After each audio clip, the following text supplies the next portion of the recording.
Bonjour à tous, bonjour et bienvenue pour ce nouveau meet-up LPCX. Hello Jason, hello Grégoire et Salut. voilà, Salut Marie. que tout le monde nous salue sur le chat, c'est super, on est content d'être là. Aujourd'hui, notre thème du jour, c'est le no-code et avant qu'on commence à parler de ça, évidemment, je fais la petite introduction de rigueur sur LPCX. Donc, LPCX, pour ceux qui ne le savent pas, c'est un meet-up mensuel et gratuit sur le thème du product management et du product design. Et c'est le spin-off de la Product Conf, qui est un événement annuel qui a rassemblé la dernière fois qu'il a eu lieu en physique 800 personnes il y a 2 ans, du coup, 1 an et demi. Euh, voilà, et évidemment, les LPC, LPCX sont co-organisés par TIGA qui a un cabinet de conseil en product management et product design. Voilà, j'en profite aussi pour vous dire une dernière chose, c'est qu'on est en train de faire une étude sur les métiers du product management et product design, donc qui permet en fait de se situer, qui permet de voir des axes de progression. Voilà, pour ceux qui n'auraient pas répondu à ce sondage-là, c'est hyper intéressant après les retours. On voit un peu les différents salaires, les différentes constitutions d'équipe, etc. On est à peu près 1000 personnes là, donc plus on est à répondre, plus ce sera intéressant. Donc, on va vous partager dans le chat le lien pour tout ça. Donc, Jason, qui est Head of No Code Solution chez Théodo, et Grégoire, Product Lead chez eFounders. Et on va parler ensemble de No Code. On est parti. Est-ce que, pour commencer, l'un d'entre vous peut nous définir ce que c'est le No Code? Yes, avec plaisir. Alors, le no-code, c'est un mouvement. Alors, je vais commencer par la phrase un petit peu conceptuelle, un mouvement de démocratisation à l'accès de la création de software. En gros, pour faire bref, avant, il y a que en faisant du code, donc en écrivant des lignes derrière un gros terminal noir qu'on pouvait créer des softwares. Aujourd'hui, il y a des techniques et des outils qui vont permettre de faire du drag and drop pour pouvoir créer aussi un petit peu de logique, des sites web, des petites applications sans avoir besoin de coder. Et donc, c'est à la frontière aussi avec du paramétrage de SaaS, parce que les SaaS et les produits deviennent de plus en plus complexes. Et donc, c'est un mélange de ces outils no-code plus de l'assemblage pour aller répondre à des besoins qui sont de plus en plus compliqués. Voilà. Ok. Et du coup, qu'est-ce qu'on peut faire en no code en fait? Concrètement, qu'est-ce qu'on peut faire, qu'est-ce qu'on peut pas faire? C'est quoi les limites de ces outils-là? Euh, Bon, du coup, je vais y aller. Finalement, tu peux faire à peu près tout et n'importe quoi. Tu as différents types d'outils no-code qui ont été créés, des outils très front qui ont vocation à créer des interfaces purement statiques de manière beaucoup plus simplifiée, comme le disait Jason, des interfaces très visuelles qui sont des grosses couches d'abstraction par rapport à ce que tu pourras avoir en code. Mais de la même manière, on a de plus en plus d'outils qui se développent pour permettre de créer des workflows complexes avec des applications qui ont une logique, qui ont de l'intelligence, qui permettent de créer des CRM, des back-office, des workflows d'automation qui permettent de faire communiquer des outils entre eux aussi, ce qui était avec des outils comme Zapier, Integromat et d'autres outils de ce type. Donc finalement, le spectre des possibilités est vraiment très très large dès lors qu'on est capable de connecter les outils entre eux. Ouais, je pense bon, faut quand même citer, je pense, les trois ou quatre très très gros outils dont tout le monde entend parler. C'est vraiment Airtable pour faire des bases de données. Avant, si on voulait faire des bases de données rapidement, ben, il n'y avait pas d'outils vraiment. Il y avait du Microsoft Access, les tableurs, c'était pas suffisant. Maintenant, il y a Airtable, qui est vraiment l'espèce de pierre angulaire de plein de projets no code. Webflow en front pour créer juste des sites internet pixel perfect. Là où avant, il y avait des Wix, mais c'était un petit peu mal fait. Et puis, tu as cité Integromat Zapier pour faire du lien un petit peu dans tout ça. Et j'aimerais souligner aussi il y a tellement d'outils dans cet écosystème. Moi, quand je prends une semaine de vacances, je suis limite en FOMO d'avoir loupé qu'il y avait trois autres outils qui sont liés. J'ai l'impression d'être déjà déconnecté et je passe ma vie à faire ça, à lire les newsletters, à lire les trucs sur No Code France. Et donc, c'est quand même hyper difficile de surveiller chaque secteur parce que ça se verticalise très vite. Il y a des outils qui arrivent pour faire que du no code finance ou alors que du no code dans tel secteur. Donc, on est un peu dans un espèce de boom en ce moment. Il y a un enjeu de capter un peu les technos structurantes et de voir ce qui va rester. D'accord. Ok. Et on y reviendra peut-être après un petit peu plus sur les outils, mais pour commencer à en parler un peu plus de vous. Vous, qu'est-ce qui vous a, entre guillemets, amené à faire du no-code ou est-ce qu'il y a un retour d'expérience particulier qui vous a vraiment amené à apporter ces outils, à utiliser, pardon, ces outils-là? Nous, on a eu un sujet chez eFounders. On a eu besoin en fait de trouver des solutions alternatives dans le sens où, dans la logique chez nous, c'est plutôt que de créer des applications from scratch avec une team de développeurs, etc. Donc, on n'a pas tellement l'habitude d'utiliser des outils no-code. On a eu une problématique sur l'un de nos projets avec un CTO avec lequel il n'y a pas eu de fit et qui du coup est parti, mais pour lequel on avait quand même des enjeux business, avec le besoin du coup d'avancer, de pas avoir une team statique qui ne fait rien en attendant qu'on trouve un CTO qui sont quand même assez durs à recruter. Et du coup, on a été amené du coup à explorer le no-code. Donc le projet en question s'appelle Collective.work. Qui est une plateforme qui permet à des indépendants, salariés et ou freelance de se regrouper sous une même entité de manière à pouvoir travailler sous forme de collectif, tout simplement. Donc, je ne vais pas rentrer dans le détail du projet, mais voilà, on a eu besoin du coup d'exposer les collectifs qui étaient inscrits chez nous. On a eu besoin de processer des applications de collectifs, de voir des clients qui puissent rentrer des projets. Et donc voilà, on a été amené du coup à utiliser un petit peu tout le panel d'outils que Jason a évoqué, donc des typeforms qui permettent de collecter de la donnée pour l'envoyer vers du Airtable, avec du Integromat qui derrière va nous permettre d'envoyer des choses par ailleurs, faire un webflow assez statique qui se base sur un export CSV qu'on pourrait faire dans Airtable et qui va se mettre directement dans Webflow. Voilà, on a créé toute une logique qui nous a permis finalement de faire tourner le business. Donc là, ça y est, le CTO, on l'a trouvé. Donc, on est passé dans une étape de développement, de recoder tout ce qu'on avait précodé, mais ça nous a permis aussi d'apprendre beaucoup, finalement, sur ces quelques mois d'itération avec du no-code. Et je pense que les choix qu'on peut faire aujourd'hui côté produit seraient probablement pas les mêmes qu'on aurait pu faire il y a 6 mois, au moment où on a développé la première brique. On aurait développé la première brique, plutôt. Ouais, ça vous a permis d'apprendre plein de choses, j'imagine, ouais. Ouais, puis surtout d'être en capacité de proposer un service end-to-end qui alors effectivement, j'aime bien dire que ça tient un petit peu avec du scotch parce que c'est un petit peu le cas. On a eu des choses qui ont cassé pour des raisons vraiment parfois très bêtes. Mais puis voilà, encore une fois, en tout cas, on l'a peut-être pas fait de manière suffisamment robuste non plus, parce qu'on savait que c'était temporaire. Mais ça nous a quand même permis de gagner énormément de temps et d'avoir quelque chose en prod à exposer à des utilisateurs, à des clients et à des potentiels membres de collectifs de manière très rapide. Ok, donc là on est dans un cas hyper intéressant de utiliser ces outils no-code pour créer un produit qui ensuite est recodé, tu l'as dit, entièrement aujourd'hui. Est-ce que toi, Jason, c'est un peu le même cas de figure? Alors, ça vient souvent de la contrainte, ouais. Alors moi, j'ai découvert le no-code en fait en 2015 avec Wix à l'époque parce que j'avais monté un petit site de e-commerce. Je vendais des sacs bananes d'ailleurs, hein. Je voulais être le pur player du sac banane à l'époque et je savais pas coder. Et donc on avait lancé une petite boutique Wix avec un pote en dernière année d'école. Et donc j'avais découvert ça. Ensuite, je me suis retrouvé chez Théodo en 2017, donc boîte très tech. Où moi, j'étais pas tech. D'ailleurs, toujours un peu la frustration de pas avoir été un ingénieur. Et donc j'ai essayé au maximum d'aller vers les choses les plus tech possibles en tant que gestionnaire de projet, puis plus tard product owner chez Théodo. Donc j'avais ce penchant un petit peu naturel. Je me suis au moment retrouvé dans une équipe marketing aussi où j'ai commencé à bidouiller le CRM. Et donc moi, je suis vraiment retombé dans le no-code par de l'automatisation interne. Il fallait connecter notre CRM avec d'autres outils chez nous, faire de la data vise un peu par-dessus. J'ai commencé à mettre les mains dans du Airtable, etc. Et en fait, en réglant des problèmes internes de la boîte, j'ai acquis des compétences qui m'ont permis ensuite d'aller les vendre à nos clients, puisque je me suis rendu compte qu'on pouvait souvent répondre aux clients qu'on pouvait pas adresser par du code custom, parce que le cœur de métier de Théodo, c'est quand même de faire du code custom, du React, du Symfony. Et petit à petit, il y a une équipe qui est née. Puis l'année dernière, j'ai vendu mon premier projet comme ça. J'en ai vendu un petit peu d'autres, et puis je me suis auto-formé sur les principales technos. Puis maintenant, j'ai une petite équipe qui fait ça, et ça nous permet d'adresser des clients qui auraient pas pu passer par nos services auparavant. Voilà. Mais donc, c'est des clients qui vont, eux, garder cette solution no-code plutôt à long terme, dans ce cas-là. Ça va dépendre. Dans certains cas, comme le disait Grégoire, on va plutôt construire un MVP qui nous permettra d'avoir des apprentissages hyper rapides, hein, learn fast, fail fast, pour pouvoir vite itérer. Puis ensuite, une fois que j'ai ma conviction, je développe un produit plus robuste qui va mieux scaler. Par contre, dans certains cas, et notamment aussi beaucoup pour de l'automatisation interne, les outils no-code ont vocation à rester parce que sans être il y a beaucoup de gens dans les boîtes qui sont un peu tech, mais qui sont pas des ingénieurs, qui sont pas des développeurs. Toutes ces personnes-là, ils vont pouvoir maintenant maintenir un système d'information. Tous les gens qui étaient un peu très bons en Excel, en fait, on les passe sur Airtable avec un peu de Zapier, etc. Et ils peuvent faire la maintenance de leur SI. Et donc, il y a une partie qui est amenée à rester. Moi, ma conviction, c'est que de plus en plus, il y aura une part grandissante des produits qui vont être faits en no-code pour les trucs les plus basiques, les plus classiques. Et ensuite, on viendra outiller par du code custom uniquement les besoins spécifiques du métier.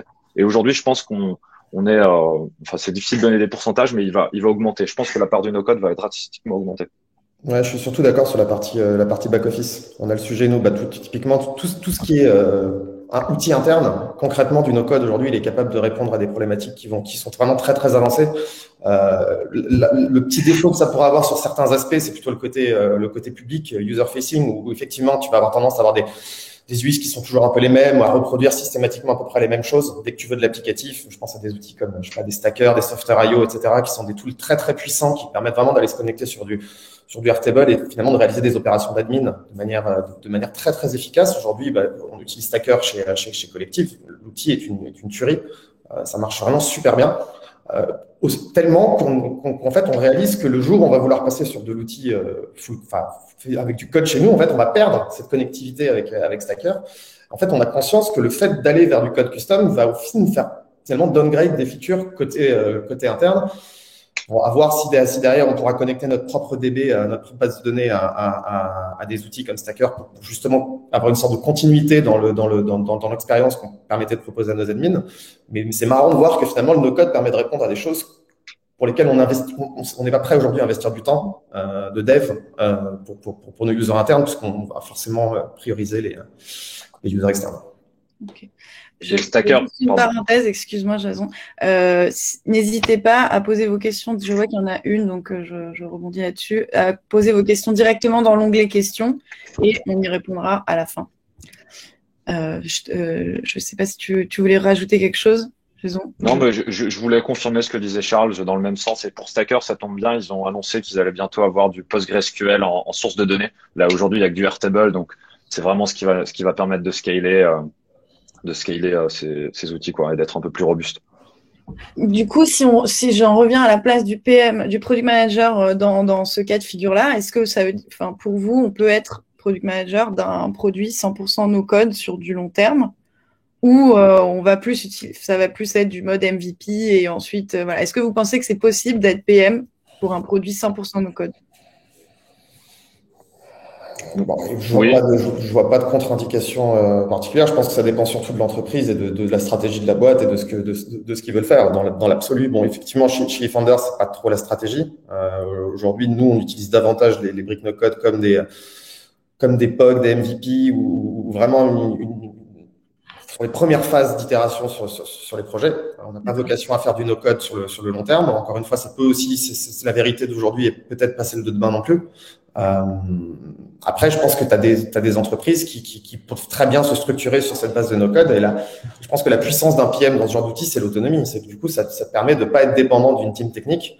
En tout cas, être moins dépendant, parce que il y a potentiellement, encore une fois, no-code ne veut pas du tout dire qu'il faut pas avoir des petites connaissances en code, en architecture web, voilà, comment les choses fonctionnent de manière sous-jacente. Mais ceci dit, ça permet au PM d'être finalement quasiment également le software développeur. Que ce soit sur la partie front ou sur la partie back, dès lors qu'il y a des connaissances un tout petit peu techniques, sans avoir besoin d'un développeur. Ouais, et moi je suis d'accord. Enfin, il y a un niveau de connaissance et de complexité qui est de toute façon irréductible. Il y a un moment donné, il faut se pencher sur c'est quoi une base de données, c'est quoi un peu un back-end, c'est quoi un front-end. Et il faut un peu comprendre et on pense souvent que c'est le PM aussi qui va devenir un peu développeur parce que il a plus de compétences, mais l'inverse est aussi extrêmement vrai, c'est-à-dire que le développeur peut lui-même encore plus facilement devenir PM pour tous les techs qui veulent un petit peu aller sur du produit et ils vont être complètement autonomes, ils vont avoir une vitesse d'apprentissage qui sera encore plus folle sur les outils no-code. Moi, je pense que un non-développeur qui veut s'y intéresser, c'est de l'ordre de quelques semaines, souvent pour rentrer dans les outils, ou quelques jours. Les plus complexes comme Bubble, oui, ça va être plutôt quelques semaines. Par contre, un dev, moi j'ai vu des devs de Théodo se mettre sur des outils no-code. Là où moi, ça m'a pris un petit peu de temps quand même. Instantanément, ils comprenaient vite et ils ont pu faire des trucs assez exceptionnels. Et donc, c'est aussi encore plus d'autonomie pour les techs. Ouais, donc, les concepts sont les mêmes de toute façon. Hein, si c'est que, encore une fois, ce qu'on disait, c'est de la couche d'abstraction par rapport à du code avec une interface qui est visuelle. C'est la même chose que des frameworks qui sont arrivés par-dessus des langages de code à une époque pour simplifier le développement et éviter de se farcir des choses qui existaient déjà, enfin de répéter pas mal de choses, qui était le concept des frameworks. Finalement, c'est un framework encore qui prend une couche d'abstraction encore supplémentaire et qui te donne une interface visuelle, mais ça reste du code que tu produis in fine. Donc, effectivement, un dev va être parfaitement à l'aise dessus.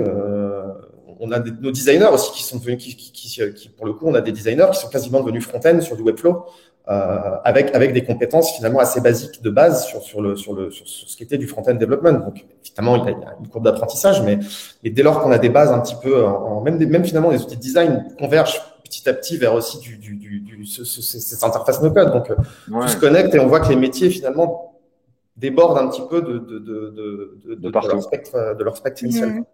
Et du coup, par rapport à ça, par rapport aux différentes expériences que vous nous avez partagées sur le point, sur le côté plutôt orga, est-ce que vous avez déjà vu, du coup, des cas où on va utiliser du no-code? Enfin, comment ça s'intègre dans l'équipe en fait entre si les devs, le dev, le PM, est-ce que vous avez déjà eu des problèmes par rapport à ça dans le sens où du coup les rôles qui étaient délimités sont en fait un peu poreux, quoi?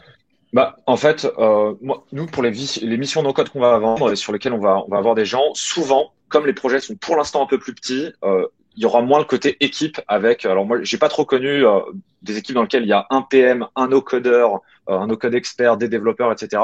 Donc souvent, c'est plutôt des profils qui vont être un petit peu tout seuls sur les missions ou des plus petits projets. Mais je pense que dans le futur, question de l'organisation, elle va se poser. Mais peut-être plus pour du discovery en amont, en product management. Et je voulais juste rebondir sur ce que disait tout à l'heure Grégoire sur le fait que les frameworks, c'était aussi un peu une nouveau niveau d'abstraction. Nous, on a une blague un petit peu d'un tech qui nous avait fait quand on avait monté l'équipe no-code, qui nous avait dit, de toute façon, pour moi, JavaScript, c'était déjà du no-code, quoi. Donc, par rapport à des langages bien plus bas niveau, c'était voilà. Pour illustrer un petit peu ça, c'est que des couches d'abstraction les unes sur les autres. Quand tu fais du C, JavaScript, c'est du no-code, quoi. Ouais, on souffre de la même. Enfin, moi, j'ai fait le wagon, par exemple, c'est la même chose. Effectivement, tu fais le wagon, en vrai, t'apprends de l'anglais. Va coder en C, en C#, en C++. Ça va quand même être un autre jeu de s'appeler développeur dès lors que tu descends dans les couches basses du code. Donc voilà, effectivement, on a gagné encore un étage et je pense qu'on va continuer à en gagner. Et ça sera de plus en plus simple. Toi, Grégoire, dans le cas de Collective.work, tu nous parlais de ce CTO qui est parti, etc. Du coup, qu'est-ce qui s'est passé avec les devs de l'équipe dans toute cette phase MVP? Ils sont partis sur d'autres produits ou ils sont restés? Non, mais il y avait pas d'équipe technique, justement. Enfin, la stratégie d'eFounders, c'est de recruter en général une paire donc un CTO et un CEO au début. On va très rapidement se renforcer avec des développeurs selon les besoins, en général full stack. Sauf que là, dans les faits, le CTO étant parti, on s'est mis en tête, avant de recruter un lead dev ou un full stack dev, etc., de retrouver un CTO, ce qui de par nos exigences, le fit avec les founders, etc., il y a beaucoup de problématiques à prendre en compte quand même quand il s'agit de constituer une équipe fondatrice, a nécessité du temps. Et du coup, le no-code était là vraiment pour permettre en fait aux autres membres de l'équipe fondatrice de pas poireauter, quoi, tout simplement. On avait des échéances, on avait des enjeux, on avait envie de tester des choses, et on a identifié très rapidement qu'on avait la capacité de le faire vite. Donc on s'est dit, profitons de cette opportunité, de cette contrainte. Finalement, c'est un peu ce que disait Jason tout à l'heure, pour dégager de la valeur et apprendre des choses et juste pas se tourner les pouces. Donc je pense qu'on a bien fait de le faire. On a appris beaucoup de choses et ça nous a aussi un petit peu ouvert les yeux sur l'intérêt du no-code, ce qu'était le no-code. Ça me permet de rebondir sur les deux questions que j'ai vues qui s'adressaient à moi. Oui, Founders envisageait ce genre de produit. Aujourd'hui, le but d'eFounders, c'est d'attaquer tout le marché de l'entreprise. Donc, tout ce qui permet à une entreprise de mieux faire ses activités. Dès lors que le no-code devient un outil pour les entreprises de manière à leur permettre de réaliser leurs activités plus simplement, c'est évidemment un domaine qui nous intéresse. On veut le faire bien. Donc voilà, je ne m'étendrai pas sur le sujet parce que c'est pas forcément de mon ressort, mais en tout cas, c'est quelque chose qu'on peut être amené à effectuer un jour. Et pour la deuxième question, no-code développement classique, c'est un enfer par contre, ça. Il faut tout refaire. Et n'hésitez pas, juste par logistique, à poser vos questions dans la partie questions. Là, vous voyez l'onglet chat et l'onglet questions. Comme ça, on les prend à la fin. On y répond tranquillement à la fin.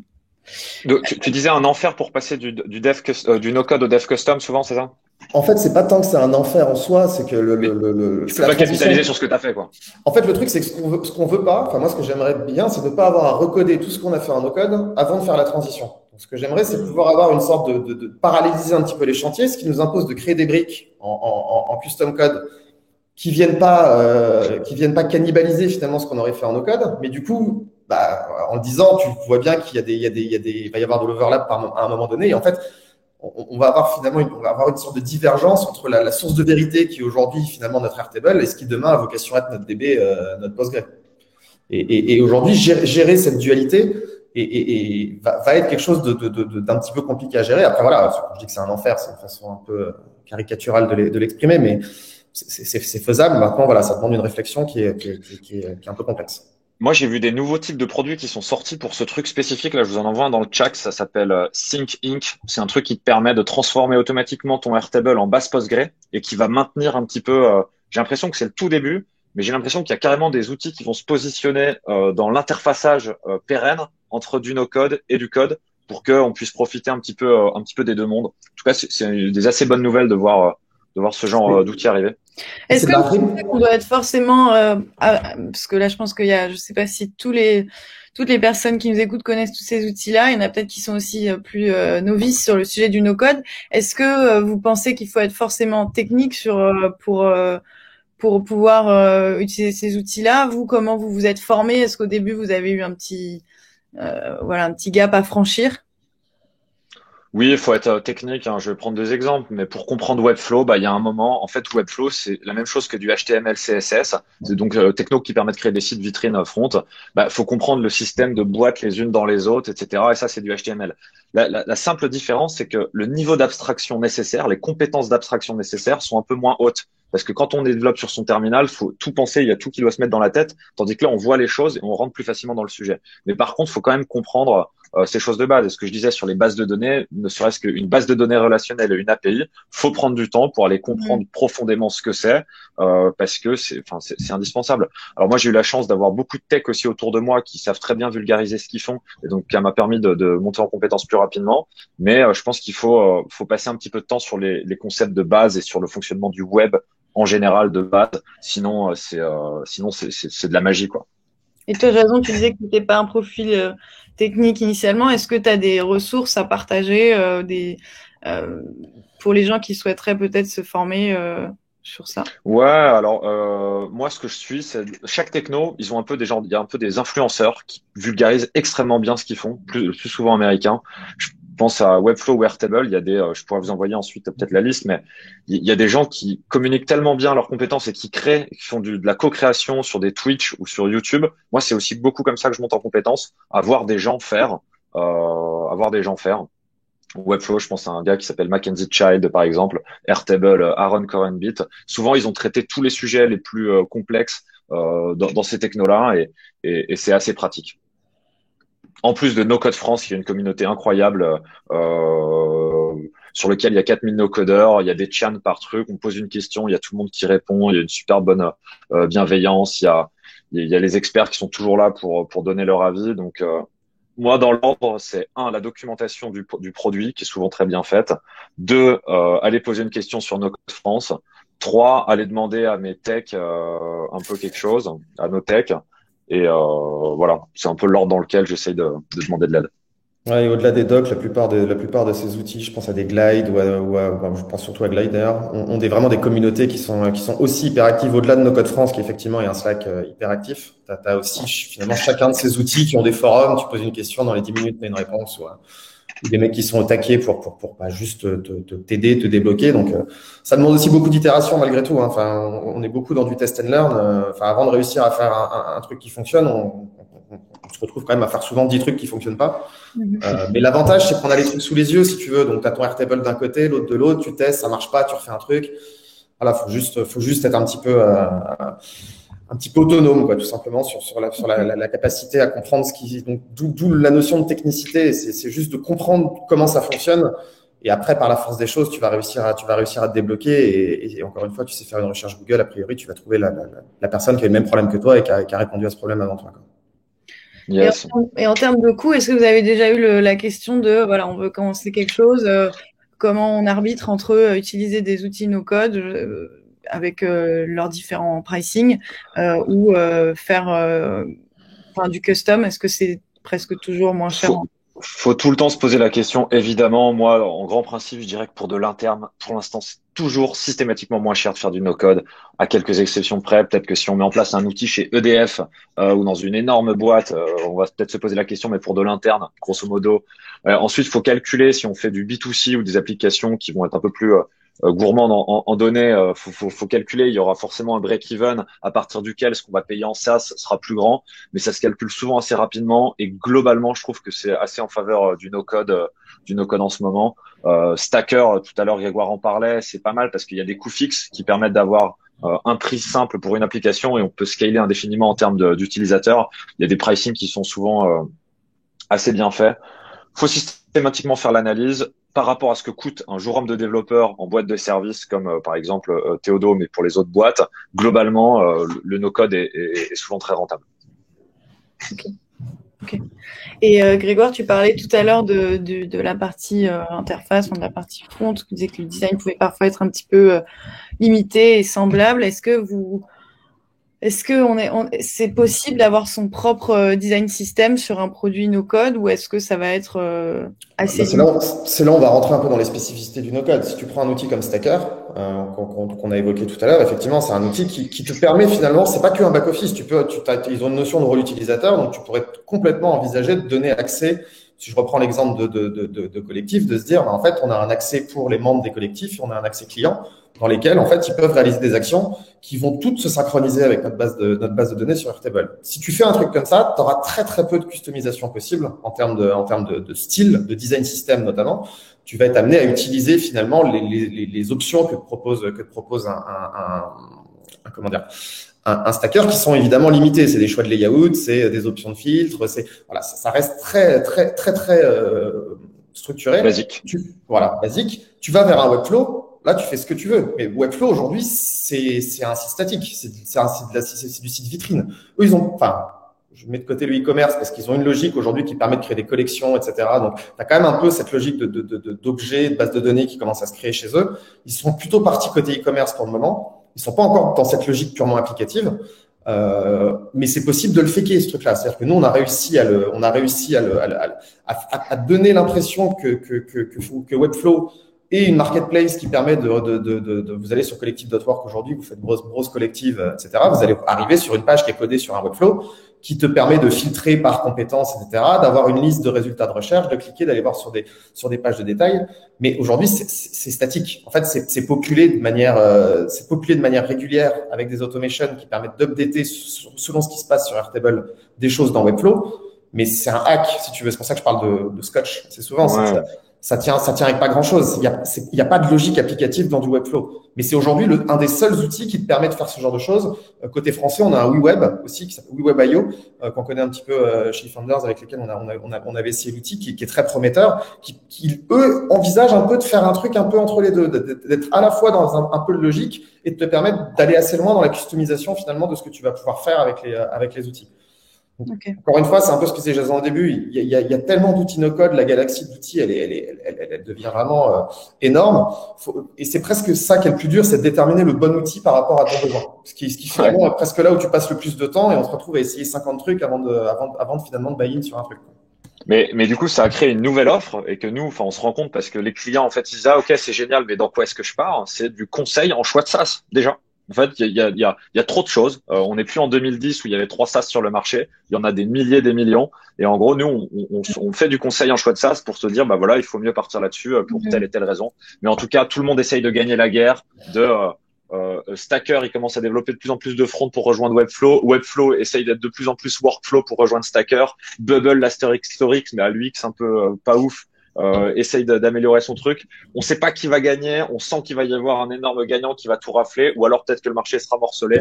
Mais c'est passionnant à voir. Mais du coup, il y a un petit côté, il y a des communautés aussi de fanatiques, quoi. Je parle par exemple de Notion, c'est une religion, quoi. C'est plus un produit, c'est devenu une religion, Notion. Il y a des threads Reddit, il y a des gros believers dans les communautés. Et ce qui fait que c'est une communauté hyper dynamique. Okay. Voilà. Ok. On va passer bientôt aux questions. Du coup, là, vous avez parlé de plein d'outils, justement. Pour terminer un peu là-dessus, est-ce que vous pourriez nous dire votre shortlist de ceux que vous utilisez tout le temps. Vous avez pas mal parlé d'Airtable, Webflow. C'est quoi justement, on veut essayer de pas se noyer dans cette galaxie, d'en choisir 3 bon. Bah, après, ils auront pas la même finalité. Tu vois, tu dis Airtable, Webflow, déjà, c'est sur deux. Airtable, c'est vraiment le côté un peu back-end, la base de données. Webflow, ça va être le côté front, exposer publiquement des choses et les rendre le plus joli possible. On a parlé de Stacker aussi, qui va être plutôt l'outil un peu back-office, qui va permettre à une population interne de processer des informations qui finalement aussi une couche d'abstraction par rapport au Airtable. On pourrait donner accès directement à nos admins à Airtable. Le fait est que, voilà, il y a pas mal de colonnes, en l'occurrence, de champs qui sont un peu indigestes et on n'a pas envie qu'ils se perdent et qu'ils se noient dans toutes les views, les différentes tables, etc. qu'on a pu créer. Du coup, on leur met un stacker qui permet aussi de leur montrer ce dont ils ont besoin au moment où ils en ont besoin. Et enfin, pour connecter l'ensemble, moi, je suis un grand fan d'Integromat, qui est quand même un outil qui est hyper puissant. Alors, il y en a un autre apparemment qui est aussi pas mal, mais qui est un tout petit peu plus complexe, qui s'appelle N8N. N8N, voilà, c'est ça. Et qui en plus est open source. D'ailleurs, petit mot sur l'open source. Globalement, l'open source, il a 2-3 ans de retard On commence à voir un Airtable open source qui s'appelle Baserot. Il y a un Integromat open source, etc., qui permet ensuite de faire de l'hébergement de prémices. Et globalement, c'est aussi un truc qui va être passionnant là, parce qu'aujourd'hui, c'est que des outils propriétaires, souvent américains. Donc, il y a certains secteurs dans lesquels on peut pas travailler. Je pense à la santé, à la finance, dans lequel c'est toujours difficile d'héberger ces données hors de France physiquement. Ça va être la révolution que moi j'espère voir profondément dans le no-code, c'est-à-dire des outils hyper haut de gamme, open source, qui nous permettront de faire tout ce qu'on peut faire avec des outils propriétaires actuels. Voilà. Ok. Je vous remercie beaucoup déjà pour cette première partie. On va passer à la partie questions et je les prends par ordre de vote. Donc, on a commencé à l'évoquer tout à l'heure, mais je pense qu'on peut peut-être y reprendre quelques minutes sur ça. Comment se passe la transition des features no-code vers un cycle de développement classique? Donc, je pense que tu avais encore peut-être d'autres choses à dire là-dessus, sur ton expérience, le temps que ça a pris. Ouais, bah après la transition, enfin, en tout cas de mon expérience, elle nécessite a priori de repartir from scratch, de recoder l'intégralité de l'application, parce que ça va être difficile de capitaliser sur des outils no code pour les intégrer aujourd'hui dans des outils custom code. Par contre, ça ne veut pas dire qu'on va tracher toute la base de données. Aujourd'hui, on a structuré une base de données sur Airtable qui nous a permis de collecter des centaines d'applications pour des collectifs, des centaines de projets également. Bah, du coup, ce qu'on va faire, c'est qu'on va réutiliser toute cette data, on va l'importer comme si on faisait une migration finalement chez nous. Donc voilà, il y a un peu de technique à avoir dessus. Faut le prévoir, faut bien le penser. Ce que je disais, c'est que techniquement en soi, il n'y a pas de complexité majeure. Tout est réalisable de manière assez limpide dès lors qu'on a une équipe technique. La complexité, c'est de bien phaser les choses de manière à pas se marcher sur les pieds et à pas. Voilà, encore une fois, on pourrait aussi décider très simplement de se dire, OK, on part dans un cycle en V, on redéveloppe tout ce qu'on a fait en no-code, on redéveloppe in-house. Dès lors que c'est OK, on part en prod. C'est aussi une stratégie qu'on pourrait avoir. Là, on est plus dans la stratégie et c'est plus pour se dire, essayons de capitaliser au maximum tout ce qu'on a déjà construit. Construisons des briques additionnelles qui nous manquent aujourd'hui en plus sur du custom. Essayons de les faire cohabiter un petit peu ensemble et progressivement de réaliser la transition de manière à déporter. Je prends par exemple le formulaire de collecte d'un projet et le formulaire d'application pour un membre d'un collectif. Aujourd'hui, c'est du Typeform. Demain, ça sera des formes chez nous. Donc, voilà, essayons de faire en sorte progressivement d'aller vers ça et que la transition soit la moins pénible possible. L'objectif étant toujours que l'utilisateur, lui, ça ne change absolument rien pour lui, quoi. Éventuellement des spécificités du X ou d'expérience, mais qu'il n'ait pas l'impression d'avoir quoi que ce soit à faire de différent, quoi. Il est toujours sur collectif.work. Vous avez un produit hybride, quoi, partie no code, partie custom, et vous évoluez avec ça. Okay. Ouais. Et moi, j'aimerais rajouter une chose, c'est que pour faire des spécifications aussi pour le produit, on va écrire des user stories, on va dire que c'est le niveau 1. Ensuite, je peux mettre une user story avec un lien vers un design, voire un prototype, c'est encore le niveau 2 pour être encore plus sûr de ce qu'on veut faire. Mais en fait, avec du no-code, c'est tellement facile de faire des choses. Un Airtable Stacker, ça se monte en 1 heure. On a déjà un truc qui tourne vraiment très bien. Pourquoi pas utiliser même le no-code comme outil de spécification? Ça amène tellement de clarté, ça permet tellement de réfléchir au produit, et rien que de voir les limites de son outil no-code, ça permet de savoir pourquoi est-ce qu'on veut aussi du spécifique. Et donc, pour moi, c'est tellement rapide que là, si je dois écrire des spécifications, je vais tout de suite sur les outils no-code. Je passe même pas par l'étape prototypage quand je peux. très bon point. C'est effectivement quelque chose que j'aimerais aussi généraliser chez nous, qu'on fait pas encore. Aujourd'hui, on a une approche qui est très visuelle. On travaille beaucoup je fais beaucoup de wireframing pour Ouais. construire les applis, etc. On travaille beaucoup. En tout cas chez Founders, on est des gens très visuels, donc on travaille beaucoup sur du Figma, du Sketch, du Whimsical, ce genre d'outils. Euh, c'est bien de faire ça parce que ça te permet d'aller très vite dans de l'exploration visuelle, etc. Par contre, à un moment donné, tu as quand même besoin de structure et d'avoir la rigueur. Finalement, tu as difficilement dans des outils comme Whimsical, etc., où en fait tu vas dupliquer des blocs, etc. Tu n'as pas forcément cette rigueur de la data. Le fait de te forcer à faire un Airtable pour structurer une base de données et à voir Tu te comment poses les les bonnes objets sont questions. connectés en eux, ça te force à te poser les bonnes questions sur ton data model. Est-ce que c'est comme ça que tu veux faire les choses? Voilà, ça ne veut pas dire que c'est comme ça qu'elles vont être toute leur vie, mais en tout cas, ça te permet finalement de vraiment structurer ta pensée et de t'apporter la rigueur que ne te permet pas du wireframing. Donc, je trouve que les deux marchent vachement bien Il y ensemble. a pas mal de questions qui peuvent arriver. Parfois, tu as fait les wireframes et quand tu vas faire tes cartes, tu te rends compte qu'il y a des Et, gaps. Là, tu vas.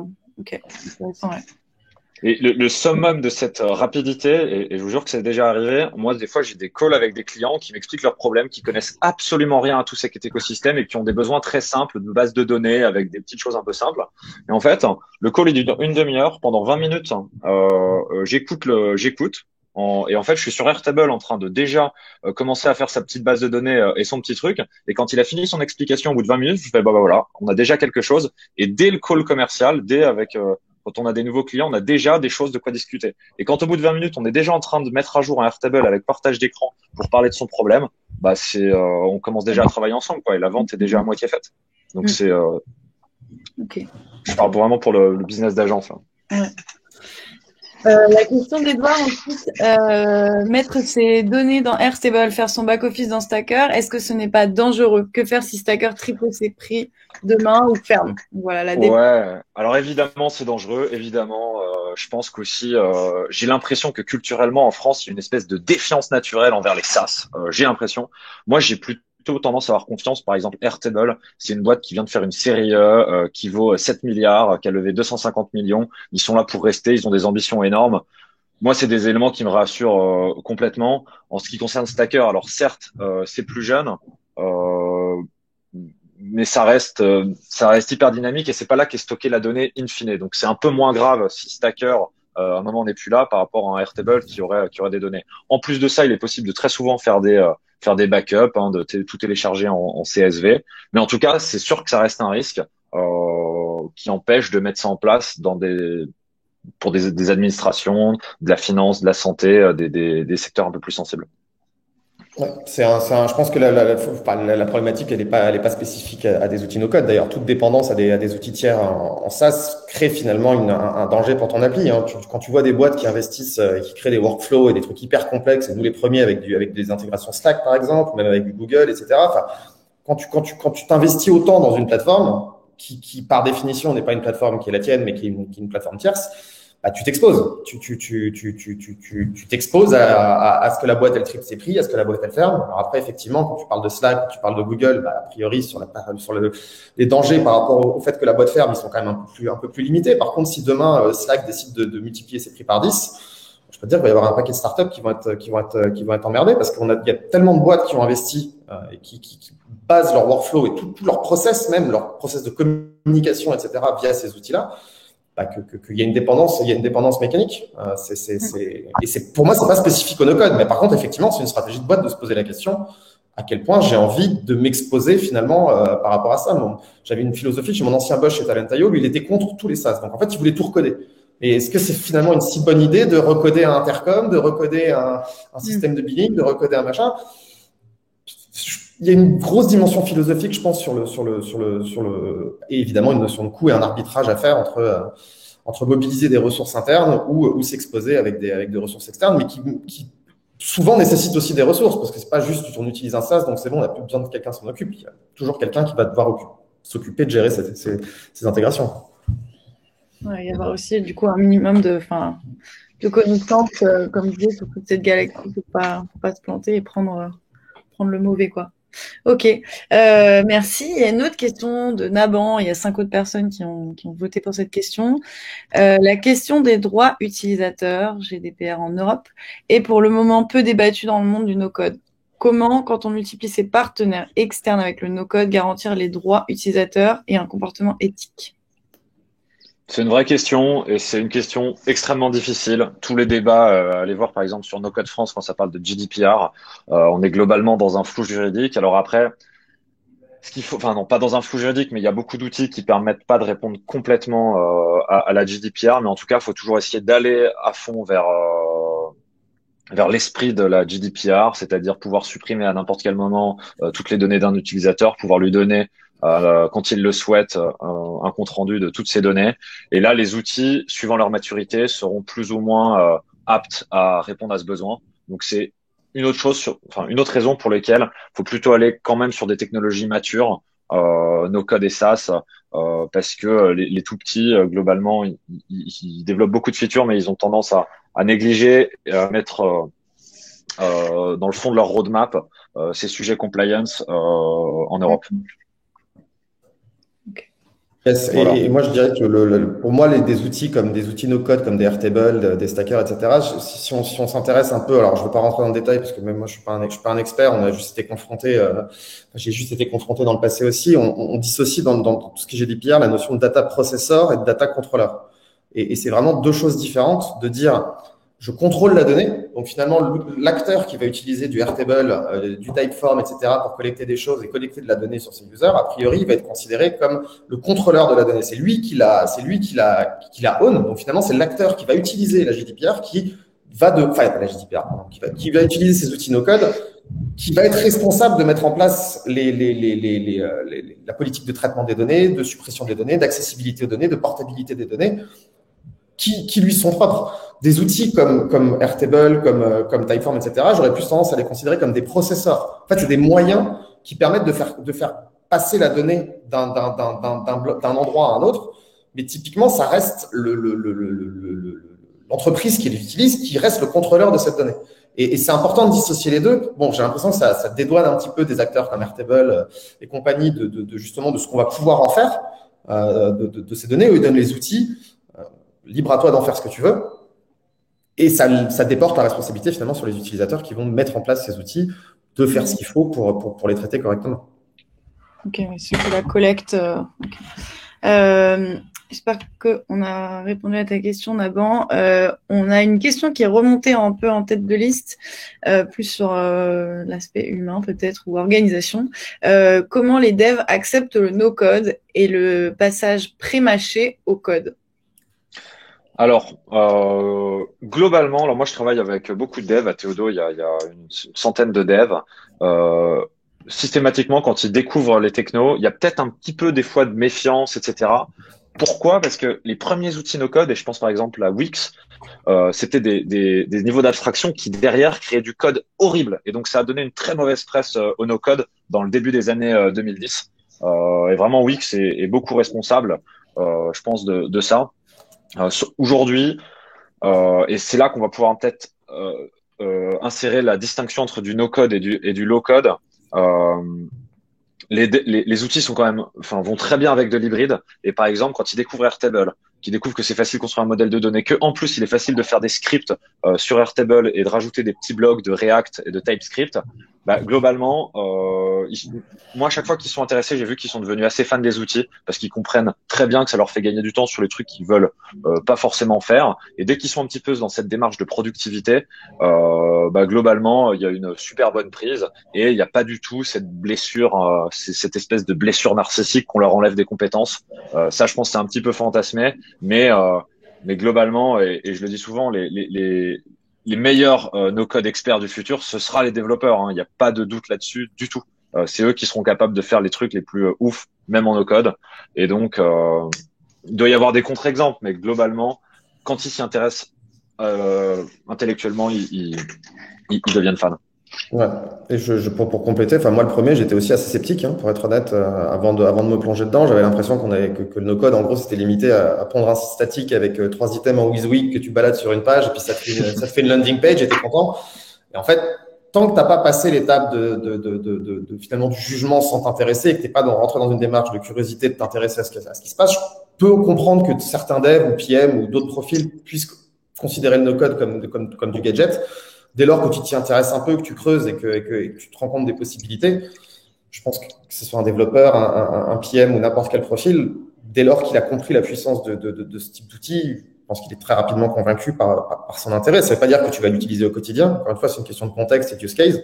Mais toujours est-il que ça reste extrêmement puissant. Et dès lors que ça te permet de te faire gagner des semaines, voire des mois de développement, c'est un no-brainer pour beaucoup de Je vais vous donner peut-être un exemple là-dessus de projet client. On a développé une app pour un client dans la santé. Pour le client, c'est Urgo, je peux vous le dire. Et c'était un truc pour que les infirmières puissent contrôler les blessures, etc., de médecins, etc. Et en fait, il y avait besoin d'ajouter dans cette application React Native, donc une application mobile disponible sur les stores, hein, dans cette application React Native, c'est un petit blog avec un petit CMS, etc. Globalement, c'était intellectuellement non satisfaisant pour l'équipe de dev qui aurait voulu se pencher sur des trucs où ils vont plus se creuser la tête, qui aurait retardé la roadmap. Et du coup, là, moi, je suis arrivé avec mon équipe no code. On a développé tout le site en WebView sur Webflow, qu'on a réintégré directement dans l'application de React Native dans une WebView. Et ça a fait gagner du temps aux devs. Ils n'avaient pas envie de faire ça. Nous, on avait très envie de faire ça dans l'équipe no code. Et c'était le meilleur des deux mondes, quoi. Okay. En plus, il y a une belle API pour qu'ils puissent aller modifier quelques petites choses. Souvent, quand ils voient la qualité aussi de la documentation d'API des outils no-code, par exemple Airtable qui te génère une documentation sur mesure par rapport à ta base, ils sont next level en termes de doc pour les devs. Et donc, c'est des choses qui font que ça s'embrasse bien, quoi. Ok. Super, je vous remercie beaucoup. On arrive à la fin de ce talk. Pour les questions restantes, on essaiera d'y répondre par écrit. On peut les récupérer après et vous répondre. Puis peut-être que vous pouvez contacter Jason et Grégoire si vous le souhaitez sur le Slack No Code, par exemple.